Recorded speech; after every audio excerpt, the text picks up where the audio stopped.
Assalamualaikum warahmatullahi wabarakatuh. Saya Daniendra Putri Nirvananda dengan NIM 110121323. Di sini saya akan menjelaskan, mempresentasikan apa itu wireless communication 5G atau generasi kelima. Untuk pendahuluannya, jadi teknologi jaringan seluler ini dengan kecepatan yang tinggi, latensi rendah, dan juga konektivitas yang andal. Nah, 5G ini dirancang untuk mendukung Internet of Things, AR, dan juga VR, sehingga juga bisa memungkinkan untuk kendaraan otonom. Dan 5G ini melampaui 4G dengan kemampuan koneksi perangkat masif dan efisiensi spektrum yang lebih baik. Jadi, apa sih 4G itu? Nah, teknologi komunikasi generasi kelima ini yang menawarkan kecepatan hingga 10 GB dan latensi itu kurang dari 1 milidetik. Dan dia tuh mendukung hingga 1 juta perangkat, jadi sangat luas sekali untuk dan banyak sekali perangkat yang bisa digunakan dalam 5G ini. 5G juga mendukung aplikasi seperti kendaraan otonom, Internet of Things, dan juga bisa telemedicine dan juga cloud gaming. Jadi 5G ini akan menjadi tulang punggung masa depan digital dan bisa memungkinkan konektivitas yang cepat, efisien di berbagai sektor. Nah, selanjutnya itu ada spektrum frekuensi. Di sini ada low band, mid band, dan juga high band. Untuk low band sendiri, itu frekuensinya bisa di bawah 1 GHz. Dan untuk mid band itu 1 hingga 6 GHz. Dan yang terakhir high band yaitu 24 GHz ke atas. Nah, pilar utama 5G ini ada tiga. Yang pertama ada eMBB atau Enhanced Mobile Broadband, yang dimana adalah eMBB ini artinya teknologi yang bisa memungkinkan pengguna itu mengunduh film ataupun video berdurasi panjang, definisi tinggi itu sampai 15 GB dalam waktu 6 detik. Nah, jauh lebih cepat dari 4 menit yang saat ini dibutuhkan biasanya kita untuk mengunduh film yang sama pada koneksi 4G gitu. Nah, selanjutnya itu ada Ultra Reliable Low Latency Communication atau URLCC. Nah, tujuannya URLCC ini dengan kendaraan otonom, dia tuh bisa buat kendaraan otonom ya, jadi URLCC gitu. Lalu dia tuh bisa membuat pengalaman berkendara itu bisa seaman mungkin, ya kan? Karena berkat URLCC ini, tabrakan kendaraan otonom akan cenderung lebih jarang terjadi pada era 5G ini, karena dia tuh untuk penundaan sinyal hanya untuk bisa 1 milidetik, sehingga juga dengan demikian mobil hanya bisa bergerak beberapa sentimeter sebelum berhenti saat bahaya itu terdeteksi. Nah, selanjutnya itu ada Massive Machine Type Communication. Dia itu menetapkan fondasi untuk masa depan yang dijalankan dengan IoT atau Internet of Things, di mana sebagian besar itu perangkat digital akan terhubung. 5G itu mendukung MMTC yang memungkinkan mesin atau sampai 1 juta perangkat itu untuk bisa berkomunikasi satu sama lain, di mana sebagian besar perangkat digital itu akan terhubung gitu. Oke, selanjutnya arsitektur jaringan ini yang umumnya saja ada core network, ada radio access network, ada edge computing, dan juga network slicing. Nah, untuk core network ini, dia tuh mengadopsi desain berbasis cloud untuk bisa fleksibel dan juga pengumpulan data yang lebih efisien dari sebelumnya. Nah, selanjutnya ada radio access network. Dia tuh melibatkan teknologi massive MIMO dan juga beamforming untuk meningkatkan si efisien spektrum ini. Selanjutnya ada edge computing. Dia tuh ditempatkan komputasi lebih dekat kepada pengguna untuk mengurangi latensinya. Selanjutnya ada network slicing. Dia tuh memungkinkan pengelolaan jaringan itu bisa berbagai aplikasi. Selanjutnya yaitu arsitektur jaringan 5G NSA atau non-standalone dan juga standalone. Non-standalone itu di infrastrukturnya masih menggunakan infrastruktur yang 4G. Jadi di sini ada user dengan tower 4G, tapi dia juga bisa menambahkan jaringan 5G-nya. Selanjutnya ada EPC. Nah, kalau SA itu standalone yang dimana infrastrukturnya dia sudah berdiri dengan 5G. Selanjutnya, apa sih keunggulan teknologi 5G itu? Ada apa saja? Yang pertama yang sudah kita mention tadi di pertama kali, 5G ini meningkatkan kecepatan tinggi dan juga latensi yang rendah. Jadi 5G menawarkan kecepatan data yang lebih tinggi hingga 10 GB. 10 Gbps dengan latensi rendah yaitu kurang dari 1 millisecond.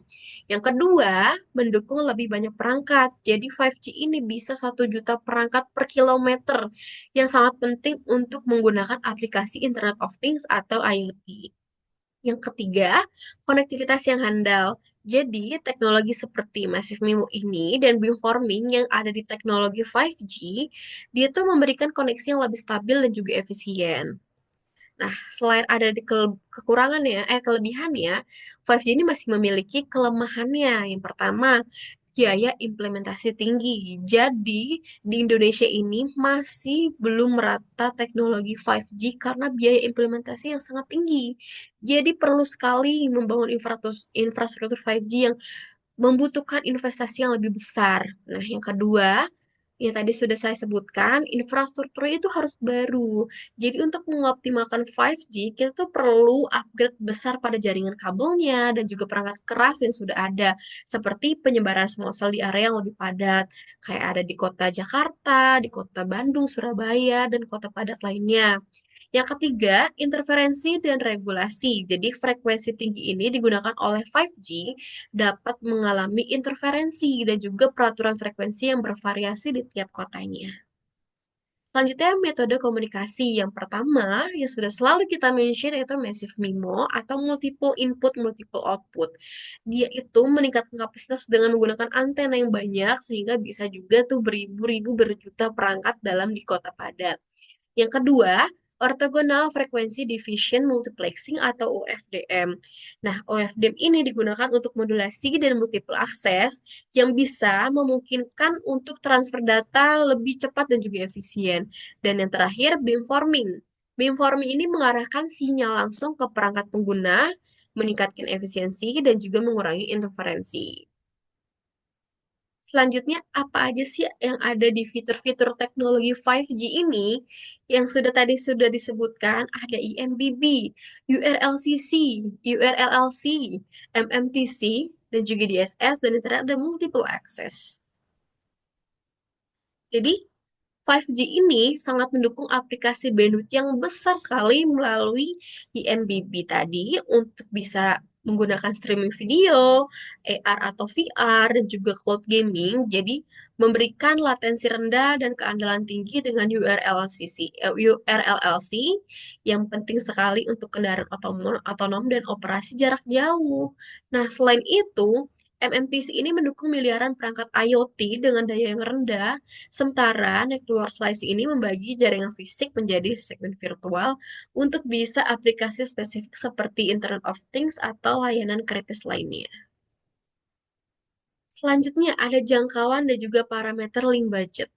Yang pertama ada path loss, yaitu berbeda untuk tiap spektrumnya ya, dengan kehilangan sinyal yang lebih besar pada millimeter wave. Nah, yang kedua, transmit powernya. Biasanya antara 23 hingga 43 dBm untuk perangkat selulernya. Dan untuk receiver sensitivity, sehingga minus 90 hingga minus 120 dBm, itu bisa tergantung pada teknologi antenanya. Lalu ada antenna gain. Nah, antena direksional ini memberikan gain yang lebih tinggi untuk millimeter wave-nya. Ada low band. Low band itu hingga 10 kilometer atau lebih. Nah, tadi kan udah parameter link budgetnya, sekarang itu jangkauannya. Lalu untuk mid band itu sekitar 1 sampai 5 kilometer. Kalau high band hanya beberapa ratus meter saja tergantung pada lingkungannya. Selanjutnya perbandingan dengan teknologi sebelumnya, yaitu 4G dan 5G. Di sini saya mengambil 4 aspek, ada kecepatan data, latensi, kapasitas, juga aplikasi yang ada di generasi ini. Nah, untuk kecepatan data, 4G LTE hanya hingga 1 Gbps dan 5G ini bisa sampai 10 Gbps. Untuk latensi, 4G masih 50 milidetik. Nah, 5G ini sangat canggih, dia tuh kurang dari 1 milidetik. Untuk kapasitasnya, untuk 4G sendiri, ribuan perangkat per kilometer, sementara untuk 5G itu bisa 1 juta perangkat kilometer, sangat berkali-kali lipat dari 4G. Nah, untuk pengaplikasiannya, 4G sudah bisa streaming HD dan gaming online, 5G juga bisa, kualitasnya lebih baik, sehingga dia bisa 8K, dan juga ada AR dan VR. Nah, di sini saya akan menampilkan aplikasi nyata teknologi 5G. Nah, aplikasi nyata ini tuh mengacu pada penerapan kemampuan jaringan 5G dalam berbagai aspek kehidupan manusia dan juga industri. Nah, teknologi 5G ini memungkinkan transformasi yang sebelumnya tidak mungkin dilakukan dengan jaringan generasi sebelumnya. Yang pertama, aplikasi nyata dari teknologi 5G ini ada Industri 4.0, salah satunya yaitu pabrik pintar. Nah, dengan 5G ini, mesin di pabrik dapat terhubung untuk berbagai data dengan meningkatkan efisiensi dan juga mengurangi downtime. Kontrol di pabrik dapat dikendalikan dengan presisi tinggi tanpa adanya jeda waktu. Lalu, ada yang kedua, hiburan dan juga media. Nah, di sini ada bisa streaming video berkualitas tinggi dan pengguna teknologi virtual reality atau augmented reality, gamer juga bisa memainkan game berbasis cloud tanpa latensi, karena 5G ini latensi sangat rendah. Selanjutnya, smart cities. Nah, di sini pencahayaan dan pengelolaan energi di kota dengan lampu jalan pintar dan juga sistem energi terhubung ke 5G untuk mengoptimalkan konsumsi energi berdasarkan kebutuhan. Keamanan kota juga bisa dari kamera pengawas. Dengan kamera pengawas itu berkoneksi dengan 5G dapat mendeteksi aktivitas mencurigakan secara real time dan itu bisa meningkatkan keamanan di kota tersebut. Selanjutnya, kesehatan digital. Nah, untuk kesehatan digital ini, dokter bisa memantau pasien dengan IoT medis seperti wearables dan juga bisa memantau pasien secara real time, bisa langsung mengirimkan data langsung ke dokter atau rumah sakit. Nah, di sini tantangan implementasi 5G, masa depan 5G dan juga beyond. Apa aja sih tantangannya? Yang pertama, sudah pasti infrastruktur. Infrastruktur yang kompleks dan juga harus memiliki kebutuhan small cell 5G, terutama pada spektrum milliwave-nya. Banyak sekali infrastruktur lama yang harus ditingkatkan untuk mendukung kebutuhan bandwidth dan juga latensi yang rendah. Yang kedua, kesadaran dan juga aksesibilitas. Nah, jadi nggak semua wilayah, terutama daerah terpencil, banyak konsumen dan perusahaan yang masih belum memahami apa saja manfaat 5G sepenuhnya, hingga adopsinya itu belum tercapai dan membuat lambat. Jadi tantangan implementasi 5G ini meskipun menawarkan potensi besar, implementasi 5G ini menghadapi berbagai tantangan termasuk adanya biaya, infrastruktur, regulasi, dan juga keamanan. Nah, untuk cara menghitung optimasi jaringan 5G di sini, kalau kita mau mengetahui kapasitas kanal berapa, di sini ada rumusnya yaitu C sama dengan B log 2 1 tambah SNR. Dan untuk menghitung latensi total jaringan, bisa menambahkan dari total propagation, total processing, dan juga total pengantrian. Nah, itu selanjutnya ada link budget. Nah, ini berikut referensi yang sudah saya dapatkan. Terima kasih. Wassalamualaikum warahmatullahi wabarakatuh.